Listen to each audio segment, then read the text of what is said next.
Smart city project में उजड़ रहा विनोद मिल के हजारों गरीबों का घर संसार। एक तरफ केंद्र सरकार गरीबों को आवास योजना के तहत 2,67,000 रुपए देकर गरीबों की सहायता कर रही है, वहीं दूसरी तरफ विनोद मिल के गरीबों के सर से छत हटाकर उन्हें बेघर करने में नजर आ रही है।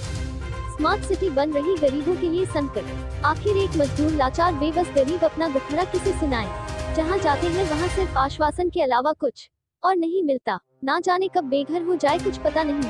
कानूनी कोर्ट के तौर पर किसी मकान मालिक के वहां किराएदार अगर 12 साल से अधिक रुक जाता है तो वह कोर्ट कानून के हिसाब से कब्जाधारी बनने का हक भी ले सकता है, और अगर सरकारी जमीन पर किसी का कब्जा है तो 30 साल बाद उस जमीन का मालिकाना हक कोर्ट के हिसाब से उस व्यक्ति का हो सकता है। पर यहाँ तो करीब 30 से 40 साल एवं 70 से 80 वर्ष तक विनोद मिल में गरीबों को निवास करते हुए हो गया है, फिर भी इन्हें इस जगह का किसी प्रकार का हक प्राप्त नहीं हो रहा है। उसी क्रम में विनोद मिल की चाल को जमींदोज होने से बचाने एवं मुख्यमंत्री शिवराज सिंह चौहान द्वारा नगर निगम चुनाव के दौरान किए गए वादे के अनुसार इसका मालिकाना हक दिए जाने की मांग यहाँ के रहवासियों ने की है। इस संबंध में विनोद मिल की चाल में रहने वाले रहवासियों की ओर से एक पत्रकार वार्ता आयोजित की गई। पत्रकार वार्ता में वार्ड पार्षद श्रीमती शेफाली राव ने बताया कि सभी रहवासी विनोद मिल की चाल में निवास करते हैं। श्रीमती राव ने कहा कि हम या हमारे पूर्वज कभी न कभी the Vinod mills company limited, जिसमें विनोद मिल, विमल मिल, दीपचंद मिल, जिसका नाम पश्चात में बदलकर इंदौर टेक्सटाइल मिल व फोनिक्स मिल कर दिया गया था, उसमें काम करने के कारण जिन क्वार्टरों में हम रह रहे हैं वह क्वार्टर हमारे या हमारे पूर्वजों के नाम से आवंटित किया गया था, जिसमें हम लोग पिछले 30 से 40 सालों से लेकर 70 से 80 वर्षों से वैधानिक तरीके से निवास कर रहे हैं। इस प्रकार पीढ़ी दर पीढ़ी हमारी इन क्वार्टरों में निवास करते गुजर गई है।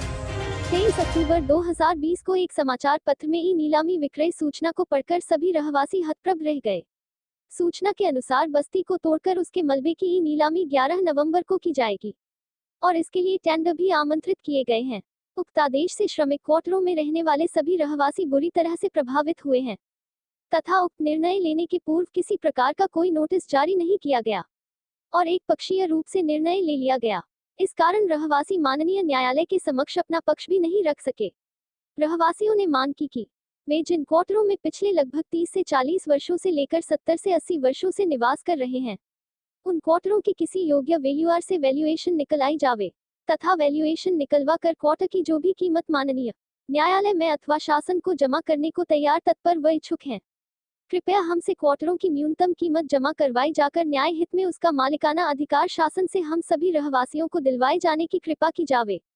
ज्ञातव्य हो कि केंद्रीय सरकार व मध्य प्रदेश शासन की मंशा हमेशा से रही है कि यदि किसी ने सरकारी भूमि पर अतिक्रमण करके भी अपने तथा अपने परिवार के रहने के लिए मकान बना लिया है तो भी उसे उसका मालिकाना हक प्रदान किया जावे। पूरा कारखाना ये बनाया, इसमें मैं आपका ध्यान आकर्षित करना चाहूँगा कि ये जो पट्टी आपको दिख रही है यहाँ कॉर्नर पे, और ये पूरा जो एरिया ये पूरा एरिया ये ठेठ वहाँ पर गया चामुंडा माता चौराहे की इधर से जाके, और वो जो रेलवे के क्वार्टर लगे हुए पीछे की साइड में पूरा एरिया है इसमें। तो हमारा जो पोर्शन है जिसपे हम लोग यहाँ पे निवास कर रहे हैं वो केवल इतना सा पोर्शन है। हम केवल इतने सा पोर्शन की मांग कर रहे हैं कि इसका मालिकाना हक हमारे को दिया जाए यहाँ पे हमारी बस्ती का। और आप देखें ये पूरा का पूरा एरिया छूटा हुआ है यहाँ से यहाँ तक। स्मार्ट सिटी कोई योजना है तो आप यहाँ बनाएं, स्मार्ट सिटी यहाँ बनाएं, मजदूर का जो है ये एरिया छोड़ दें, ये हमारा नहीं। विनोद मिल की चाल को तोड़ने का जो आदेश पारित हुआ है और ये विपत्ति जो हम लोगों के ऊपर आई है, तो हमारा इस विपत्ति से निपटने के लिए हमने यहाँ पे प्रेस वार्ता करके आप लोगों को सूचना हम देना चाहते थे कि ये जो मकान जो हमारे तोड़ने जा रहे हैं इसको हम किस प्रकार से बचाएं, उसके संबंध में प्रेस वार्ता रखी। हमारे यहाँ पर जब चुनाव का समय था उस वक्त आके हमको ये आश्वासन देके गए थे कि मैं विनोद मिल की चाल का जो भी रहवासी है उनको मालिकाना हक दिलवाने का पूरा प्रयास करूँगा। तो हम इस स्थिति में कि जबकि माननीय उच्च न्यायालय के जो लिक्विडेटर है उनके माध्यम से जो प्रेस विज्ञप्ति जो निकली है उसमें जो तोड़ने की बात कही है, तो ऐसे अवसर पे मैं माननीय प्रधानमंत्री जी का ध्यान आकर्षित करना चाहूँगा कि जब वो आश्वासन देके गए थे हमको तो उस आश्वासन पे वाडिक रहे और विनोद मिल की चाल के रहवासियों को यहाँ का मालिकाना अधिकार दिलवाएं। किसी प्रकार का नोटिस वगैरह कुछ दिया गया? किसी भी प्रकार का हमको कोई नोटिस नहीं दिया गया, किसी भी प्रकार से हमारा पक्ष रखने की हमको इजाजत नहीं गई और अचानक ही यह निर्णय एक पक्षीय रूप से हमारे पीठ पे जाके जो किया गया ये गलत है और हमको अपना पक्ष रखने देना चाहिए था और ये न्याय के सिद्धांत का सर्वथा विपरीत है। अगर कोई सुनवाई नहीं होती तो आगे क्या रहेगा आपका? हमारा तो पहले माननीय मुख्यमंत्री जी से निवेदन है कि हम किसी भी प्रकार की कोई आगे कार्रवाई करना नहीं चाहते हैं और आप हमारे जो आपने हमारे बीच में आके जो आश्वासन दिया था उस आश्वासन के अनुसार हमको यहाँ का मालिकाना अधिकार दें। और हमारा प्रपोजल तो ये है कि इसकी किसी भी योग्य वैल्यूअर से वैल्यूएशन करवा ली जाए हमारे मकानों की।